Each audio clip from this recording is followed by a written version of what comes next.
What's up, guys? Sorry it's been a minute. I've had some health issues going on. I've been in and out of the hospital with some stuff, but today's video I wanted to cover the Conjuring house. And we all know the history of the Conjuring house. We all know the movies of the Conjuring. And we also know that the real life scenarios that took place are worse than what they put in the movies.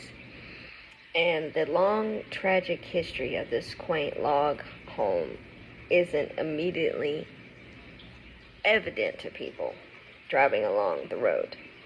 But the violent spirits, older than America itself, are lurking at the old Perrin family home near the Rhode Island's border with Massachusetts. Now, with that being said, the home was built in 1736. Long before the Revolutionary War. It was called the King Philip's War, and it was passed down through several generations of the Arnold family. Stories of the paranormal activity date back to the 18th century, when the spirits of Native Americans began to haunt the homestead after the home was built. The Arnold family and the property reportedly saw its fair share of suicides, murders, mysterious deaths during its long history. But the paranormal activity from the 1700s is what launched the home into the spotlight. Now, with that being said, in the 1970, the Perrins, which I will add right here, which is the Perrin family, a family with 5 daughters, bought the property, moved in.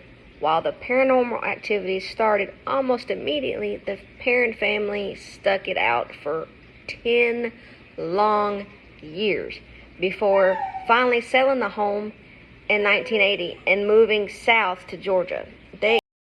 As you can see here, this is the inside of the Conjuring house. Now, some of the stuff has been added when the new family took over. Some of the stuff that is still here was when the Perrin family owned it. And there has been times that the Perrin family has returned to this home.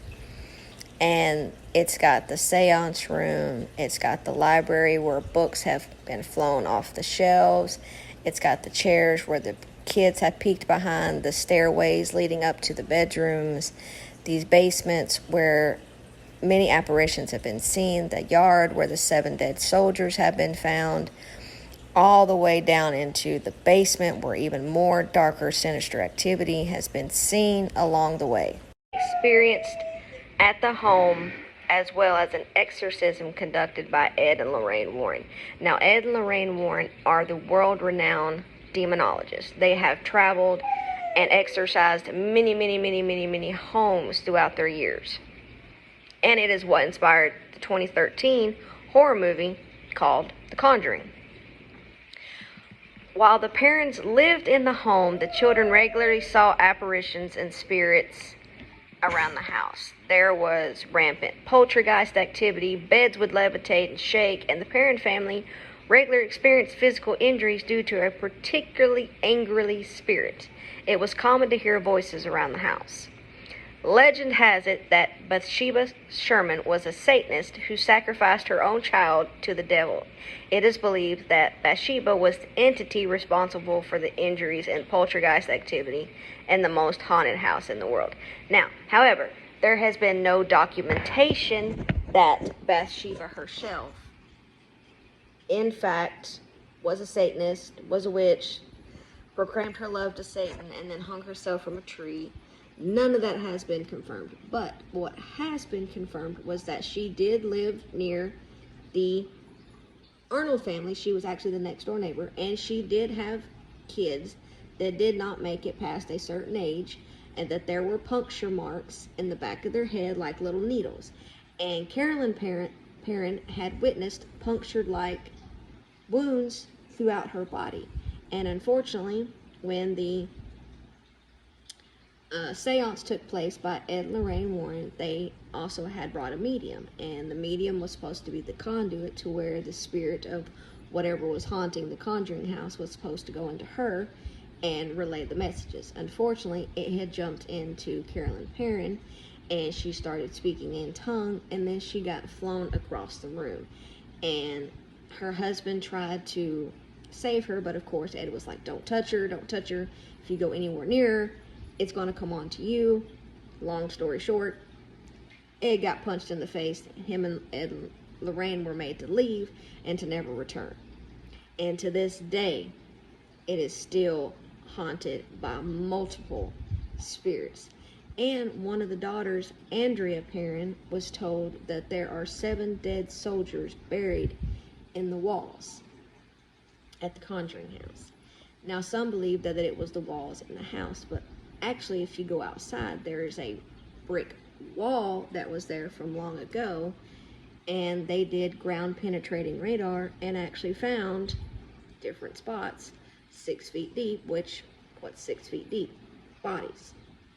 And they had came up with 6. So the spirits that had told this to the girl was true. There are 7 dead soldiers buried in the walls at the Conjuring house. There have been noises, there has been scratches, there has been poltergeist activity, there has been a dark entity that has been seen in the basement plus throughout the house of the Conjuring. You have to sign a waiver if you was to go through this house. It is covered in so much protection with frankincense, myrrh, sleigh bells, anything that can kind of calm the place down.